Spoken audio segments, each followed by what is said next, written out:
I am Raphael Kadiri.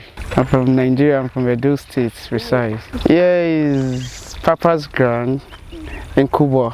I read accounting. I have BS in accounting, but I have passion in farming. I was a banker. I started banking in 2009 and I left banking in 2016. Now, I looked at the place where I had passion on, which it was farming. This is the place we farm. This is our farm. Yeah, we have fish pond and also we have poultries here. Mainly we do agro farming here in Papa Ground. Yeah, this is one of my ponds and it contains some, I think, the total number of fishes inside 60,000 fishes. Now we actually have different kind of, like this pond, we breed different kind of, mainly they are catfish, but there are different kind of fish. Like this pond, we have claras here, which is known as, mainly people know in the Dutch claras. And why this, we have most people know them as hybrid, but they are mainly called ectro bangos. And if I should advise anyone, mainly the only thing, if I should advise people out there who are looking for white collar job, is that if you have the capital to do farming, I think that's the best place you can be. Now, these are fishes here. In as much you have the knowledge and the training of fish farming, there is no high. It's a good and lucrative business. In such a way, when you invest ₦1 million in farming, in the next 4-5 months time, I think you should be able to have your capital ₦1 million and some interest of 300,000. And let's come to think about it. What kind of job will pay you 100,000 naira in a month? And this is, you are the boss of yourself. You are self-employed, and then so you also employ people. You have people working under you who you pay salary, and then you are reducing the unemployment in the country. And then this is one of the lucrative business that anyone, over a young man like me, can do. Because these fishes now, this is like 16,000 fishes inside here. In the next 2, 3, 4 months, I should be harvesting my fishes. And fishes in such a way is not something you start walking around looking for markets. The market in Nigeria is so big that you alone cannot be able to supply the number of fishes people consume by day. Like, if you check the analysis, the number of fishes that come into Abuja alone in a month, if you come to think about it, it's almost 2 to 3 billion naira. And that's why you see that I choose farming to any other white collar job you can think about. Most times people try to look for a capital in the sense of that, yes, I want to buy a land. Nigeria has made it in the open place that you don't need to look for that capital to buy a land. Like all of us here, this is not our land. It's a rented place. Now we pay rent on this, and then I will advise you get a place. If you don't have to get a land, first of all, start from somewhere, no matter how small it is. And I bet you, I come to think about it, most times people say that they want to jackpa. Let me use that word, jackpa. Yeah, and then sit down and calculate the amount of money you gather together before you jackpa, and then invest that money into fish and see that you are a boss of yourself. You are an oga of your own. I should use that word, you are an oga on your own. And then you are making money there.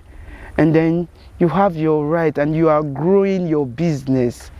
Your right are not being trampled upon. You have every right to do whatever you want to do. So I won't advise, if on my own take, I won't advise any Nigerian or any youth.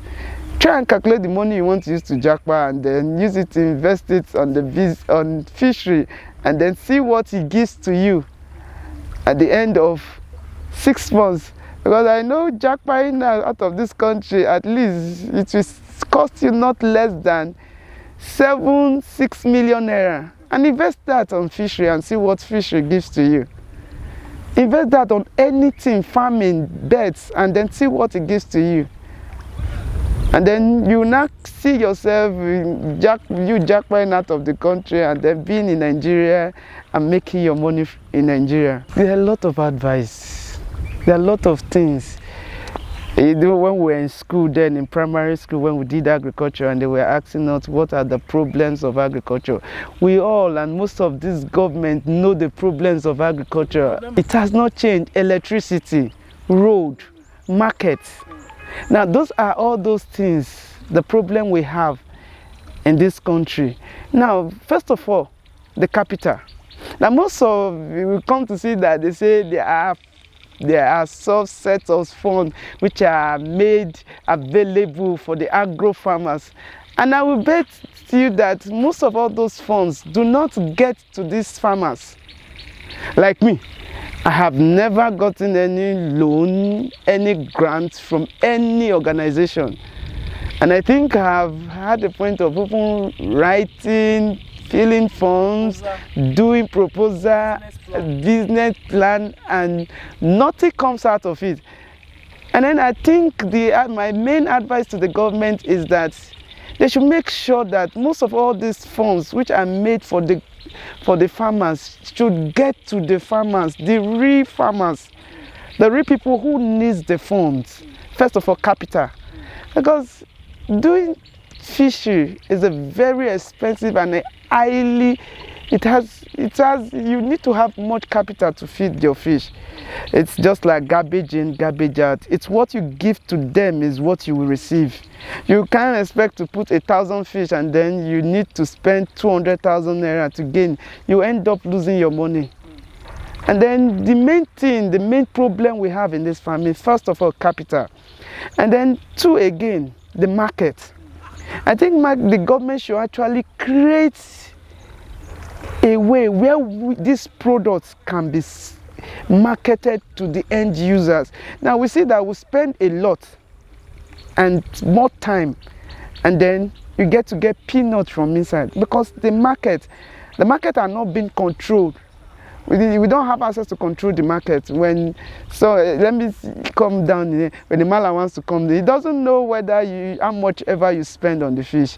He knows that he wants to sell your fish.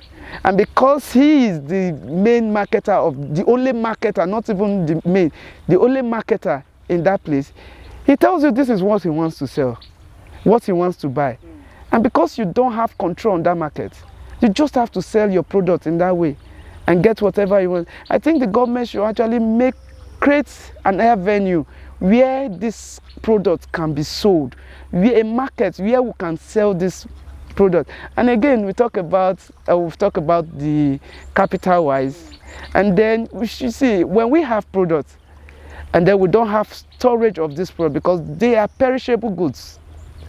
If we have a way to process this product and then it has to be processed and kept in a way that someone comes to the market to buy.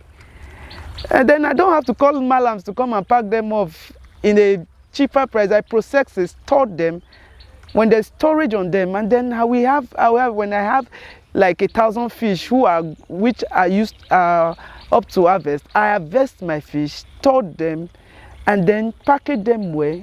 And then when I'm able to store them and preserve them, then my market, people will come to that market to buy from them. Now the storage of these goods, we don't have it there. And then this talks about electricity again. And if there is no electricity, how do you preserve these goods? So we'll talk about the government, we'll talk to the government to actually help us in all those ways when there are not good roads where these goods will be moved and how we move these goods to their final consumption. Then if the roads are bad, how do you move these goods? Transportation. Those are all the old problems.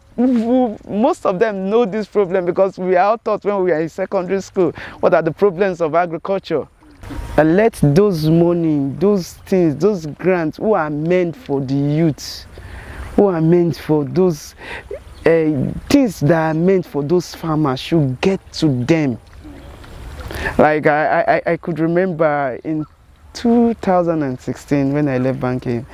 And I was asked, I always have story to tell about farming because I've been in farming for a very long time. And then I was asked there was a platform, then Minister of FCT came up that all farmers should register. I think I have my ID card with me, it's in my car. And then we were asked to register on that, then under the platform of FCTA. The then minister said that some certain land will be given to farmers where you can build at least 4 ponds and where you can stay.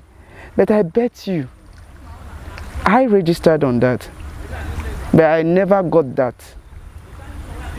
And those are things, I won't say that the government doesn't have good initiative for farmers, but I get that this initiative, these plans, these things you guys have on ground for farmers do not get to these end users, do not get to the farmers.